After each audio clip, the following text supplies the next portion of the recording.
So speed dating is basically we have a bunch of people in a room, let's say 15 guys and 15 girls. They all come together in one location and they spend 3 minutes talking to each other. So each guy will spend 3 minutes talking to 15 girls and vice versa for the girls.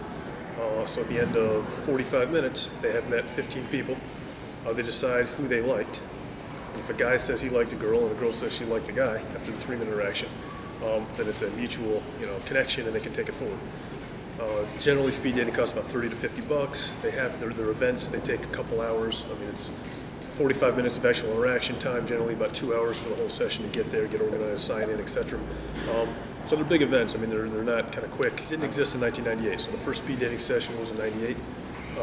A rabbi in Los Angeles, actually, wanted young Jewish singles to meet each other. Created this concept around speed. 2008. It's expected to be a billion-dollar business. So you're looking at a huge offline phenomenon, and this is in the U.S. and Europe. The platform is a speed dating platform. The concept still holds, so it's quick meets. But in an online world, in the Twitter age, people aren't looking for 45 minutes online. They're looking for 5-minute hits. Meet a bunch of people real quick. If you don't like somebody, it doesn't take more than 20 seconds. And actually, there's all kinds of academic research. You know if you don't like somebody within 3 seconds, they say. So actually, if you're on for a 1-minute session and you don't like somebody right off the bat, 57 seconds too long for you. It takes you a little longer to figure out if you do like them. Core concept is 5 people in 5 minutes. So sessions are no more than 5 minutes. When you create a session, you can make it shorter or longer, but the default is 5 people, 5 minutes. Get 5 1-minute interactions. At the end of each interaction, you say I was wooed or I wasn't. If both parties were wooed, it comes back at the end and says, congratulations, Stephen, you were wooed by Ann. And it's $1 to get her contact information. So that's kind of the model. You can go in and in about 30 seconds, you can create your own session. Put the session title in, the start time, how many people you want in it, 2-on-2, 4-on-4, 5-on-5, and then how long each interaction can be. So minutes the default, 5 people, 5 minutes, but you can go up to 3 minutes, which would be 5 minutes in a 15-minute session. And so again, they're using it for different applications than we had envisioned as well. So about 25-30% of sessions are actually completely non-dating related or non-sort of hookup related. They're finding carpool partners, travel partners, roommate finders. We've seen that a couple times actually. So people play on average 2.5 sessions per visit. So you're seeing actually people come in, join a session, like it, enjoy it, want one more, play another one. So that's actually part of the appeal as well. If you've only got 5 minutes during your lunch break, go ahead and play a 5-minute session. If you just come back from the bars and uneventful night for you, and you want to see if you can salvage it, you might play 5 or 6 sessions, or 7 or 8 until 4 in the morning. So again, it's very flexible and it's online centric, and then it's very viral. You can invite your friends to play in sessions. You can invite people from the site into your sessions. When you create a session, you can promote your session. So what happens now is you have either voice-only sessions for those who don't have webcams, but then you have voice and video, which is a live video feed where you're talking to somebody in a video camera feed, which is a little more exciting. And actually, you've got an 800% increase in PC cameras over the last 24 months. So you're seeing the trends going that way. Skype's gone from 5% video chat calls to 20% in the last year. So we think that's going to be the future. But for all the laggards, we have voice-only sessions as well, which is the same thing. It looks the same, except you get a mugshot of the person that you're talking to versus a live video feed that you're talking to. If somebody joins a video session without a camera, you talk to them, but it's a bit of a jip to the person who's got the camera, because one side can see the person and the other can just talk to them. So we're not closing it out, but we're trying to keep people who don't have cameras in the voice-only sessions. If 2 people are mutually wooed, we call it a mutual woo, they both wooed each other, that's $1 to get their contact info.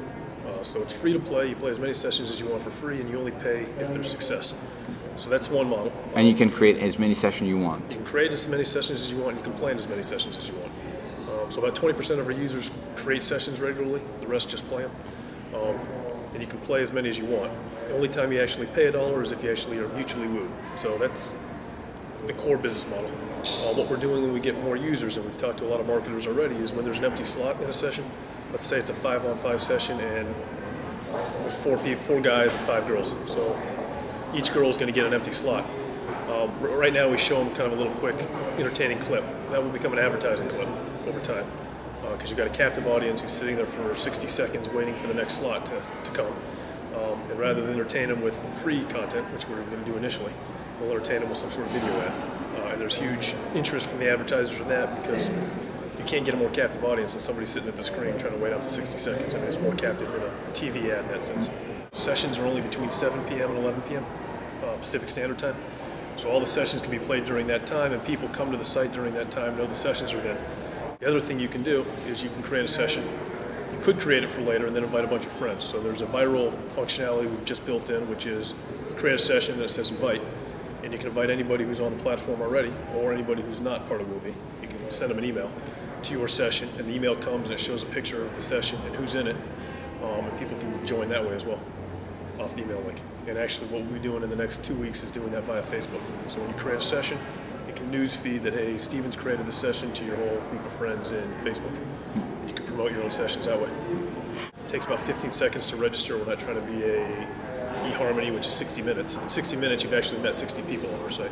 So you register real quick. The only thing we have is a couple key characteristics and then the sessions that person's in. So if you actually found somebody interesting and you wanted to meet them, you'd see which sessions they're in. And those sessions that they're in will give you a little bit of context about their personality. And if they're in Uzi lovers, you probably know something about them. If they're a nature enthusiast in San Fran, you know a little more. So actually, the sessions themselves that they've joined give you a little bit more about them than we realized.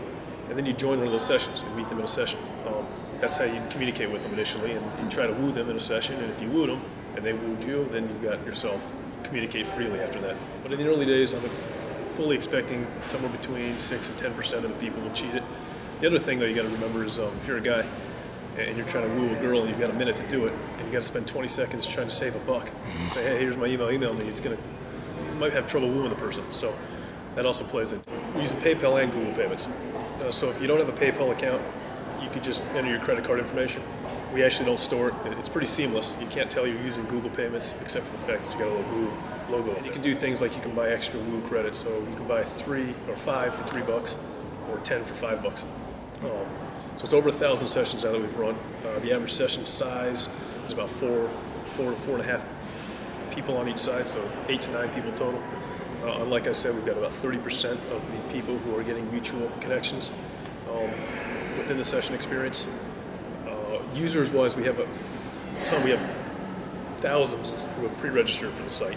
We've led on a few hundred as alpha users, and over the last week or two, as we've run more sessions, we've led on more people, so that we don't have the same people kind of meeting each other over and over again. And what we're going to do over the next few weeks is actually bring on a few thousand more up until our launch date, which is imminent coming up. The investors, we've got founders of Skype, actually Nicholas Zenstrom, who's an investor, and actually Janice may be getting more involved now that the eBay thing is over. We met with him in London last week. We've got Klaus Hummels, who is a venture partner in London's Benchmark office, European Investor of the Year 2 years in a row. And then we've got Mangrove Capital, who's the European VC firm, funded Skype, funded Juice, funded Pixo, funded a lot of the European internet companies. Anything big that comes out of Europe, they generally had internet-wise, they had a hand in the seed stage. Right now we've raised $2 million, $1.9 million in a seed round. We're in the process of actually adding on to that, which will give us enough to go out for another year and really get some user adoption, at which point we'll raise a much bigger round. There's nobody who's really going after the full play like we are, with a session-based proposition where users can create their own sessions, where you can scan through different sessions, where you can kind of meet 5 people in 5 minutes. What you are seeing is just more and more people leverage the video aspect, and you will continue to see it. It's extremely effective. You can tell more from a 10-second video conversation with somebody than you can from 15 email exchanges. So I presume you will see even the big guys like Match and eHarmony forced to video over the next year or two. A company like Meetic, for example, the biggest dating site in Europe, or Match, does north of 150 million in annual revenues from subscriptions. Play like this is interesting to them as a niche feature because they can offer it to their subscription base, but there's no way they can ever open it up to the masses because it'll completely cannibalize their revenue source. Demo of 21 to 31. The biggest holdup with dating sites for these people is they want to pay $39 a month or $49 a month. Why would they when social networks are free? And so we're not doing a subscription model at all. We wanted a free model. We didn't want to go with advertising as a sole source either because every site you talk to today is advertising based. You can be doing billions of page views and still not make a good living advertising. So we came up with kind of an innovative business model that's success based. You pay for the content.